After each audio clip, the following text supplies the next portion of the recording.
Juan Kapitulo 6, versikulo 35. Si Jesus miingon kanila, "Ako mao ang pan nga naghatag sa kinabuhi. Ang muari kanako dili nagayod gutumon, ug ang mutuo kanako dili nagayod uhawon."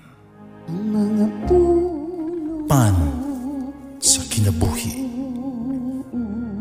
maglikon unta sa mong pagtuo ug gagakabi sa pagtuman sa imong mahal nga kasuguan. Ang ginumanaakan ninyo, Santos Ebanghelyo sumala ni San Juan. Si Jesus mingon ngadto sa mga Hudiyo, "Kung magsaksi ako mahitungod sa akong kaugalingon, ayo tuhui ang ako ang isulti. Apan, may lain nga nagsaksi mahitungod kanako. Kung nasayod ako, na tinuod ang iyang gisulti bahin kanako. Ipadala ninyo ang inyong mga sinugo ngadto kang Juan. Misaksi siya mahitungod sa kamatuoran. Hinuon, wala ako magkinahanglan sa pagsaksi sa tao. Gisulti ko kini lamang kini aron kamo maluwas. Si Juan sama sa suga nga nagsiga ug nagdanag ug kalipay ninyo ang pagpahimulos ug makadiyot sa iyang kahayag. Apan may nagsaksi mahitungod kanako nga labaw pa sa gibuhat ni Juan. Ang mga buhat na gibuhat kanako sa akong amahan mao ang nagsaksi mahitungod kanako. Nagipadala ako sa amahan. Ug ang amahan nga nagpadala kanako nagsaksi usab mahitungod kanako. Wala ka magdugay, makadungog sa inyong tingog, ug wala ninyo makita ang iyang naong. Busa ang iyang mga pulong wala magkabilin diha kaninyo, kay wala man ka mumutuo sa iyang sinugo.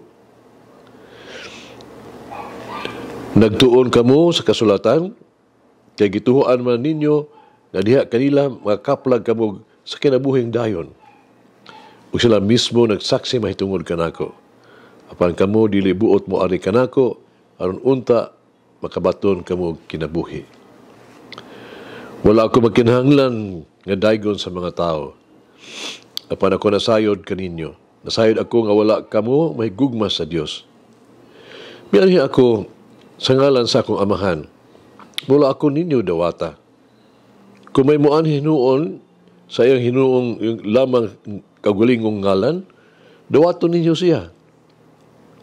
Gusto kamo nga daygon sa inyong isikataw, pawala kamo hinguha sa nga daygon sa bugto nga Dios.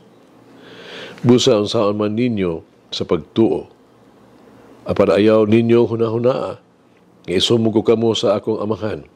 Si Moises, nga mo'y inyong gigilauman, mao'y magsumbong kaninyo. Kung tinuod pag mituo kamo kang Moises, mutuo sab kamo kanako. Kay nagsulat man siya, may tungod kanako. Pagka wala man kamo mutuo sa iyang gisulat, unsaon ninyo pagtuo sa akong gisulti? Ang Ebanghelyo sa Ginoo. Pasalamati ang Ginoo, kay siya maayo, ang iyang gugma mulungtad hangtod sa kahangturan. Pasalamati ang Diyos sa tanang mga Diyos, ang iyang gugma malungtaron. Pasalamati ang Ginoo sa mga Ginoo, ang iyang gugma balungtaron.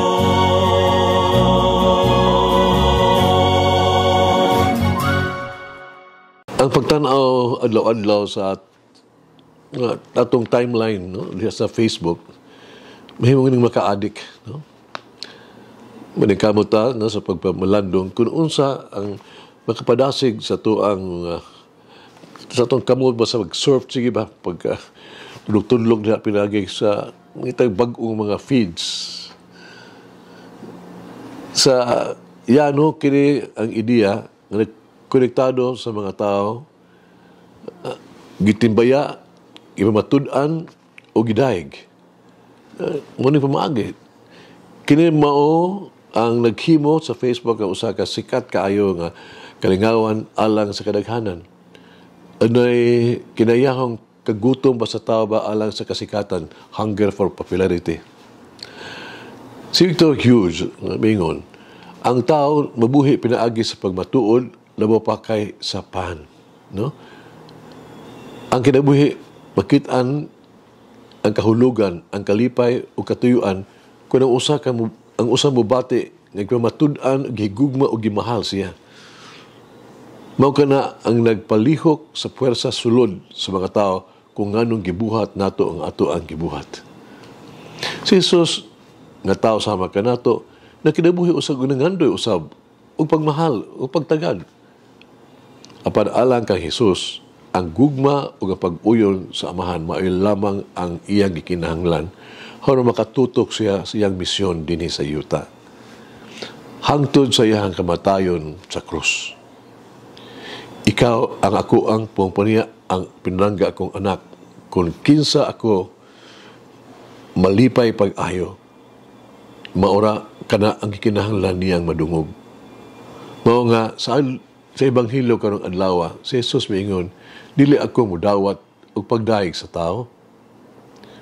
Usa sa tuang kanhi Pilipino nga ambassador sa Germany, mihatag kanato maayong panag-ingnan kung saon pagkinabuhi sa diwa sa panahon sa Kwaresma.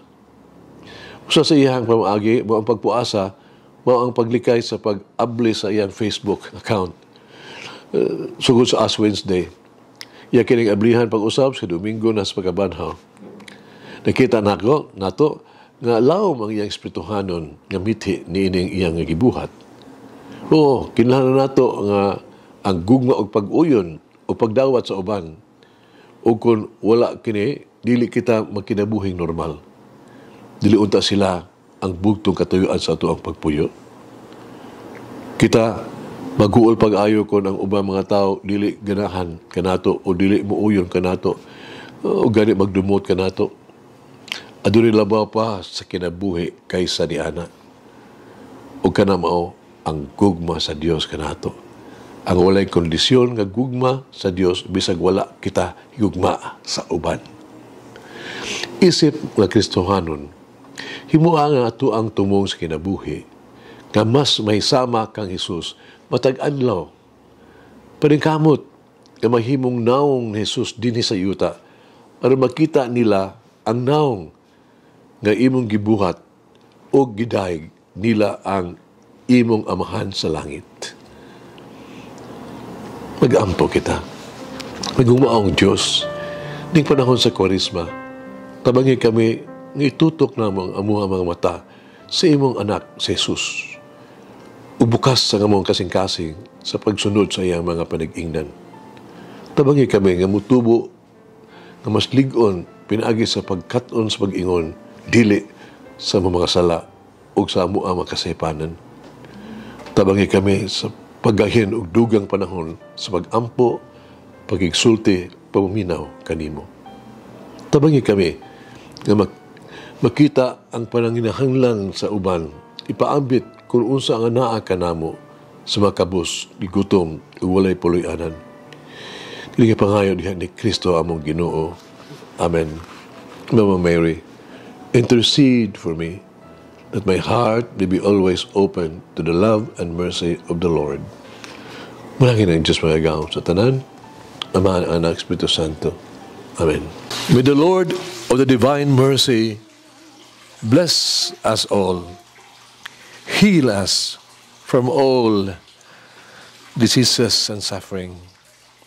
Ayun unta niya kita, tanang mga sakit na sa lawas o sa kalag, body and soul.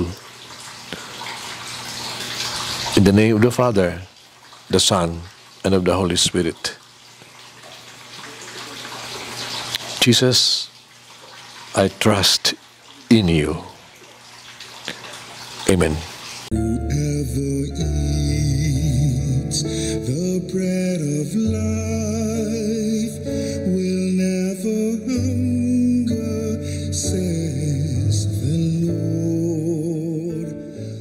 Mahigalaan inyong nabati ang pagpaambit ug hamubong pamalandong sa pulong sa Dios pinaagi sa tulumanon.